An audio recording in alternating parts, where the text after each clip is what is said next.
Hello, this is Sujatha Kancharla. Today I am going to discuss about Goods and Services Tax Council, which is very much useful for all competitive exams. Let's comes to introduction. The 101 Amendment Act of 2016 paved the way for the introduction of a new tax regime, goods and services tax in the country. The amendment inserted a new Article 279A in the Constitution. This article empowered the President to constitute a GST Council by an order. Accordingly, the President issued the order in 2016 and constituted the Council. It makes recommendations on GST related issues. It ensures uniformity in GST laws across India. Let's comes to composition. The council is a joint forum of the center and the states and consists of the following members. The Union Finance Minister as the chairperson, the Union Minister of State in charge of Revenue or Finance, the Minister in charge of Finance or Taxation or any other minister nominated by each state government. The members of the council from the states have to choose one among us themselves to be the vice chairperson of the council. They can also decide his term. The Union Cabinet also decided to include the chairperson of Central Board of Excise and Customs as a permanent invitee to all proceedings of the council. The vote of the central government shall have a weightage of one-third of the total votes cast in that meeting. The votes of all the state governments combined shall have a weightage of two-thirds of the total votes cast in that meeting. Let's come to the functions.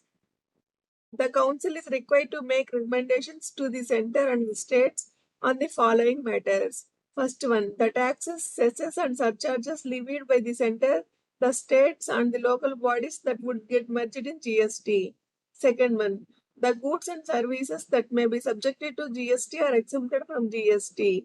Third one, model GST laws, principles of levy, apportionment of GST levied on supplies in the course of interstate trade or commerce, and the principles that govern the place of supply. Fourth one, the threshold limit of turnover below which goods and services may be exempted from GST. One, the rates including floor rates with the bands of GST.